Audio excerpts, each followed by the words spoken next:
Hi, my name is Larissa Desaias. I'm a certified orientation and mobility specialist, which we shorten to O&M. I teach people who are blind or visually impaired how to travel safely and confidently indoors and outdoors, and I give people an opportunity to practice their new skills. The first thing I want people to know is a technique for walking with another person called sighted guide or human guide. For this video, I will call it the more traditional term sighted guide, although a person who is visually impaired can be an excellent guide if they are skilled travelers themselves.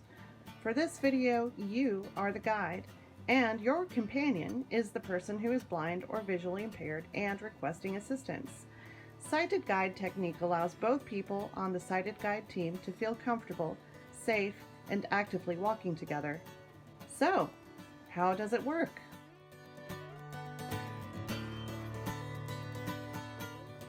First, don't assume someone who is blind or visually impaired needs a guide. Ask, would you like me to guide you? If the answer is yes, touch the back of your companion's hand with the back of your hand and let them follow your arm up to the elbow.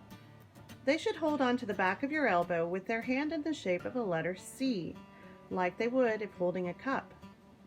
If your companion needs more support, then it's okay for them to link arms with you.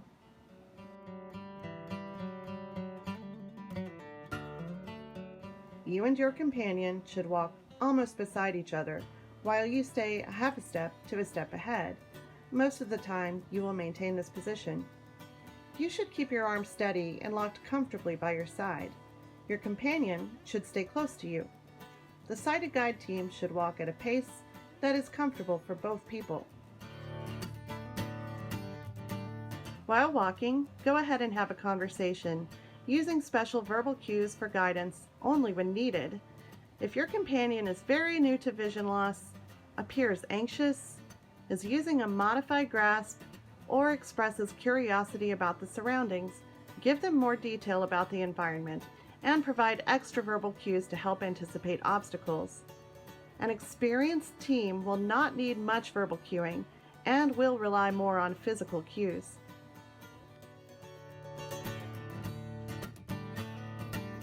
When you approach a narrow path, or need to walk through a crowd, or go through a door, bring your arm behind your back to cue your companion to line up single file.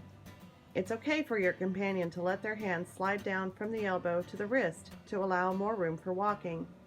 At the end of the narrow space, bring your arm back to your side to resume walking in a basic sighted guide position.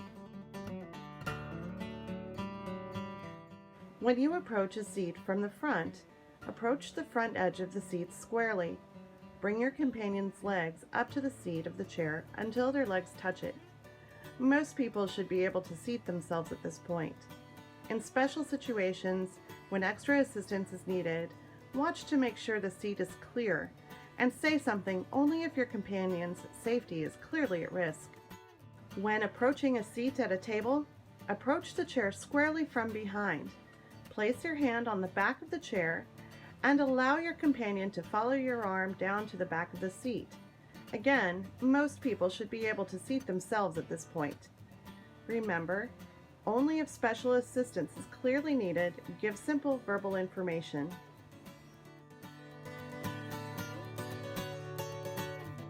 When you approach a curb, stop at the top or bottom as square to the curb as possible.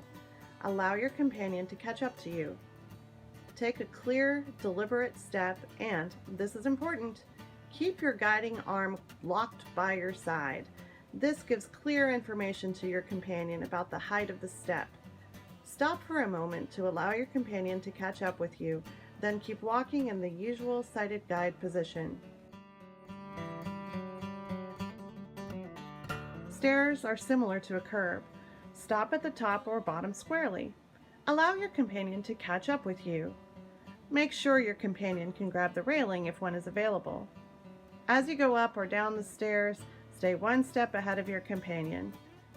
Again, except in special circumstances, keep your arm locked by your side. Stop at the end of the stairs and allow your companion to catch up. Then keep walking as usual. Describe the steps if they are unusual. It's okay to mention if there are a few or many steps. Do not count the number of steps, as this is distracting and not the safest practice.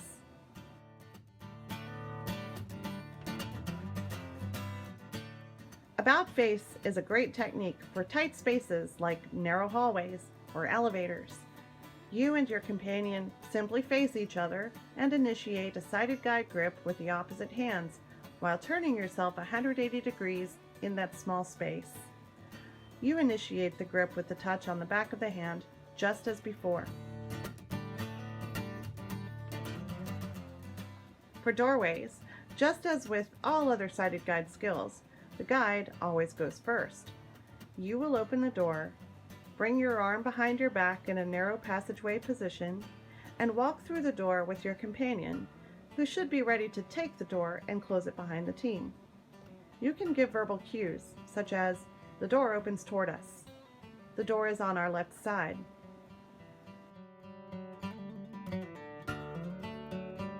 It's easier and safer to keep a car door closed when you approach it with your companion. Place your hand on the handle and allow them to follow your arm to the handle. At that point, your companion can open the door to the car and get in on their own. In special circumstances, more verbal assistance may be needed. Please do make sure the seat is clear. So today we showed you how to use sighted guide technique with your friend, family member, colleague, patient, student, stranger, anyone you know who is blind or visually impaired and would like to walk with you. Sighted guide technique can be used anywhere you want to go.